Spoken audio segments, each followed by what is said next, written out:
look at these establishing shots and like so much creative perspective, like Dutch angles going on.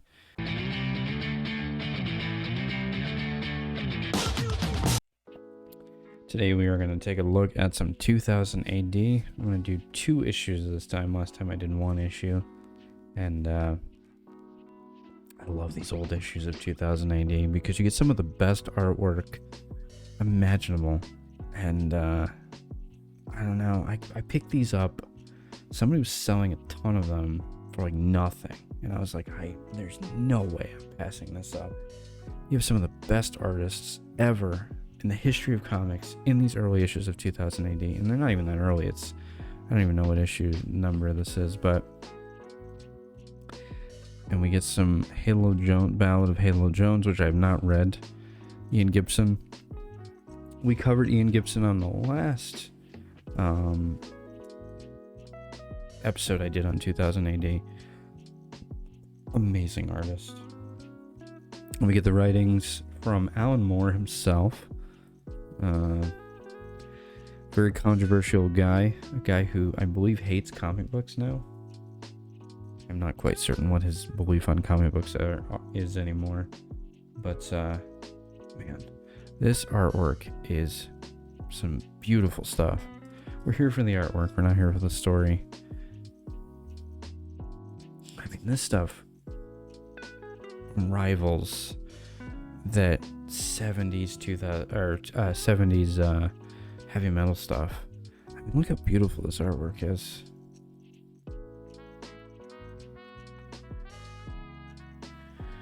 So here's the thing. I feel like if this had come out in America, I feel like it would have been so successful. And it's a real shame. I'm happy that these are actually affordable. You can pick them up for like nothing off of eBay and stuff. And I got very lucky picking up a ton of the ones that I did. But yeah, it's just like, I don't know why 2000 AD seems like they're making their stuff more accessible to us, the Americans. I mean, Judge Dredd is pretty much, I mean, you can get almost every issue of Judge Dredd, which is nice because Dredd is amazing. Such a cool character, but very European. Not a character that would be made in America.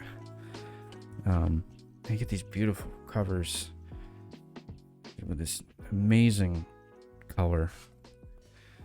And these are on these are like newspapers, you know. I don't know how you would get them. I don't know if you would get them off of you'd get them off the street or you'd actually have to go into a store and buy them. I'm not entirely sure. Beautiful art though. I mean, I love this artwork. Man, look at that. Kind of looks like that, kind of looks like Hal Foster artwork. Oh man, those Judge Dredd pages are beautiful too. Man, oh man. I love that. I love the hatching there.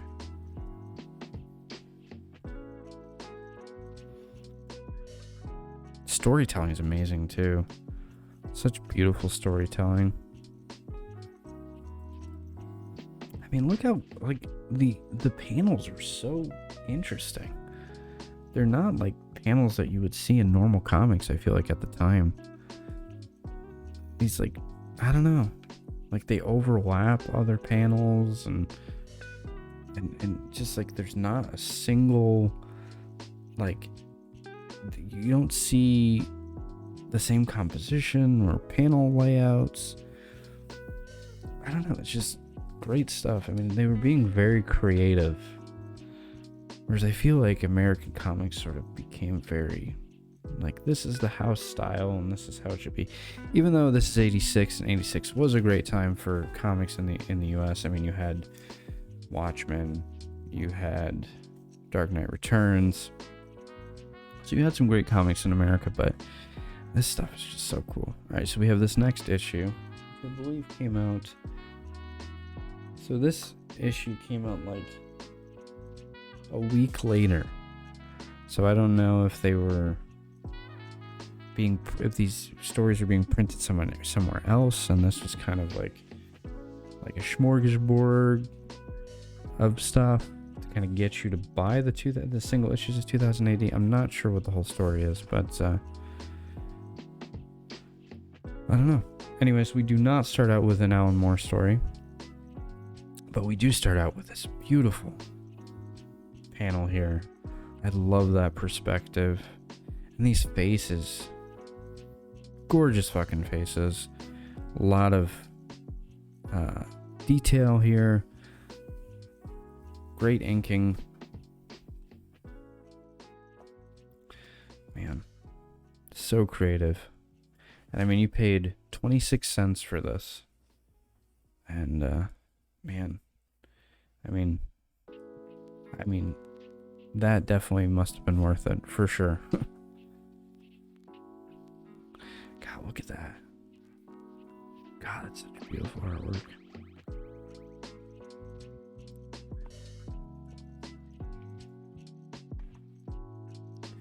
When I started getting into comics, I had the obvious, superhero comics that I would get into. And as I became an artist, that's how I found out about these great artists. That's how I found out about these European artists. And I felt like I was robbed for not knowing about these artists. Like, I didn't know about Mobius. I would see people ripping Mobius off, but I didn't know where it was coming from. And it is so great that I know about these artists now. But I wish that these artists had been... I wish I didn't have to become an artist.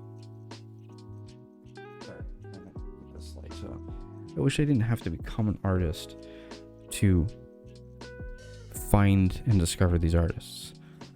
And I'm still discovering European artists, but I mean, these guys are not household names here. It's a real shame. When you look at this art with the amount of detail that's going into it, the amount of creativity, the beautiful composition. I mean, this, I don't know. I feel like comics, it feels like these are special comics, really. I mean that.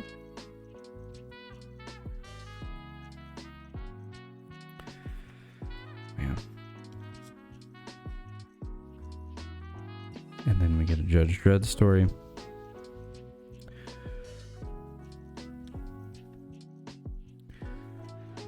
I don't know if I'm going to have some issues with Brian Bolland. Who's the artist on this? I don't even know. Oh, here we go. Okay. Cam Kennedy. I don't know who Cam Kennedy is, but he's a great artist. And I love that. Beautiful foreshortening there. I mean, look at these establishing shots and like so much creative perspective, like Dutch angles going on. I mean, look at that too. What a beautiful panel that is. Man, oh man. 2000 AD is very, very special. Okay, so now we come back to Alan Moore again. Man, look at that.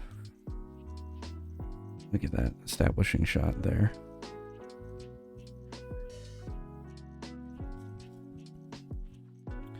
I mean, if you were a kid back in the 80s and you lived in like Europe or Germany or something like that, and you were a comic fan, man, you were eating good. You had 2000 AD, you had heavy metal. Just, I mean, I don't know if heavy metal was, I'm assuming maybe those European comics were not being, maybe they weren't getting copies, but I'm not sure. But these are European artists, and I imagine it would be more easily accessible if you lived over there in comparison to the US. I'm thankful that this stuff is available now. But, man, Just such creative stuff. It's so sad that comic books just don't. They're just the love is not put into them anymore, like these are. Like the love and care that was put into comics this period of time. I mean, it's sad when you look at mainstream comics and you look at this and you go, it doesn't even feel like it's the same medium. It's very, very, very disappointing. And I know people write comics, well, there's not money in comic books. I think the reason why there's not money in comic books is because comic books are just not being made like this anymore. I know there's some great indie creators, but they're not getting kind of the voice that they deserve. They're putting out great work. But whenever I find out about an indie artist, and especially one who's extremely talented, I'm definitely going to give them my money. And I think a lot of people feel the same way, but the problem is I feel like the people who are reading comic books now or looking at comic books now, the majority of them are artists themselves. So it's kind of like we're trading our stuff with each other for money. It's not mainstream anymore, which is truly sad. Unless it's manga, of course. Manga is unbelievably mainstream. But I mean, imagine there was a time, where this was on the stand. And Heavy Metal was on the stand, and Dark Knight Returns was on the stands, and Watchmen, and all these amazing comic books of the 80s.